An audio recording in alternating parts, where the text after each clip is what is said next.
ข้อความจากเจ้าหญิงไอโกะหลังเยี่ยมยามสปป.ลาว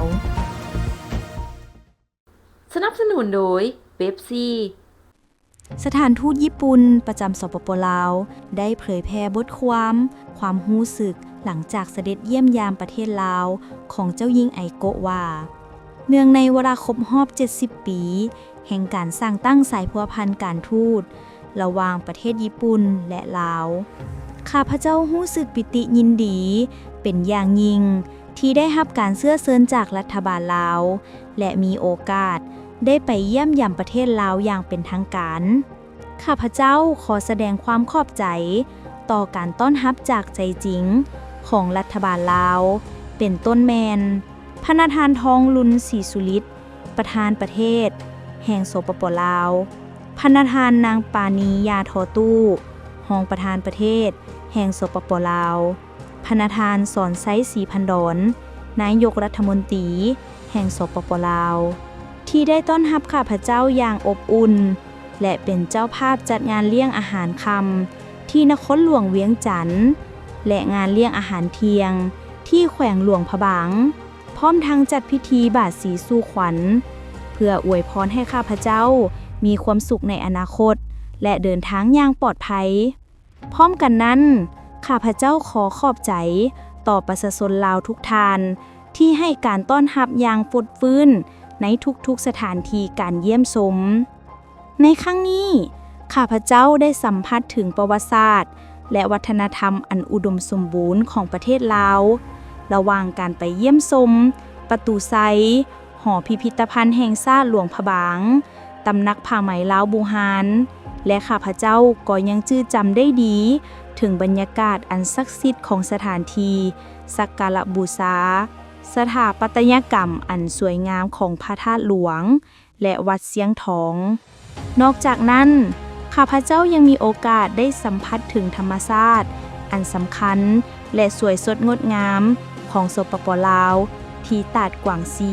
ด้วยตัวเองในการไปศูนย์เยี่ยมยามข้อมูลข่าวสารคนพิการโคบข้าพเจ้าก็ได้เข้าใจถึงสถานการณ์ปัจจุบันอันเป็นอุปสรรคสกัดกั้นการพัฒนาเศรษฐกิจวัฒนธรรมของประเทศลาวเนื่องมาจากระเบิดที่ยังบ่ทันแตกซึ่งถูกถิ่มไว้เมื่อประมาณครึ่งศตวรรษก่อนหน้านี้ข้าพเจ้ารู้สึกซาบซึ้งเป็นอย่างยิ่งเมื่อรู้ว่ารัฐบาลญี่ปุ่นและประชาชนทุกภาคส่วนได้ให้การสนับสนุนในการแก้ไขปัญหาสำคัญนี้เป็นเวลาหลายต่อหลายปีในตอนที่ข้าพเจ้าได้ไปเยี่ยมยามโรงหมอเพื่อนลาวสำหรับเด็กน้อยข้าพเจ้ารู้สึกดีใจเป็นอย่างยิ่งที่ได้รับรู้ว่าองค์การบ่แสวงผลกำไรของญี่ปุ่นมีบทบาทสำคัญหลายในการช่วยเหลือเพื่อรักษาสุขภาพและชีวิตของบรรดาเด็กน้อยอยู่ท้องถิ่นในการเยี่ยมยามครั้งนี้ข้าพเจ้าได้มีโอกาสโอ้ล้มแบบเซิงหน้ากับบรรดาทานในหลายช่วงอายุที่มีส่วนร่วมในการพัวพันญี่ปุ่นลาวในหลากหลายรูปแบบและในตอนนั้นเองที่ข้าพเจ้าได้รับรู้ว่ามิตรภาพที่แน่นแฟ้น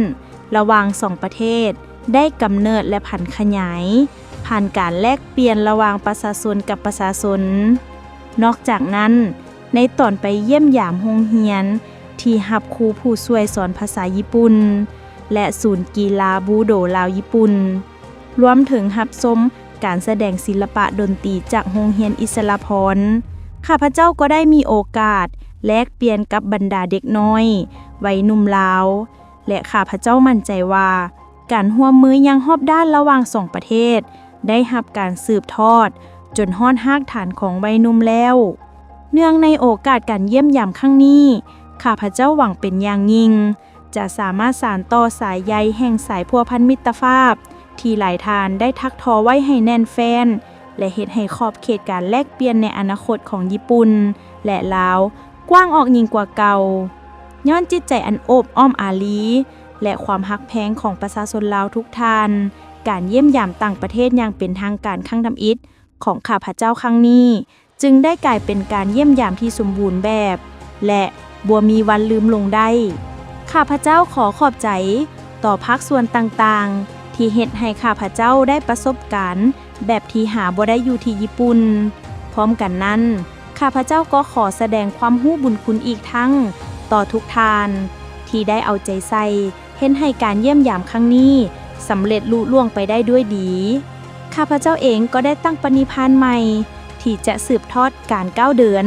ของพระคันปีหลวงเจ้าจักรพรรดิราชินีสมสิราชสกุลและข้าพเจ้าก็หวังสุดหัวใจว่าการเยี่ยมยามครั้งนี้จะเฮ็ดให้ความเข้าใจและความสนใจระหว่างประชาชนสองชาติสันทวไมตรีและการร่วมมือระหว่างญี่ปุ่นและลาวมีความก้าวหน้าและพัฒนาหลายยิ่งขึ้นกว่าเก่า Make lunch better. Ooh, Pepsi. Make it super, mega, extra spicy. Ooh. Make it viral. That's better. Your meals better with Pepsi.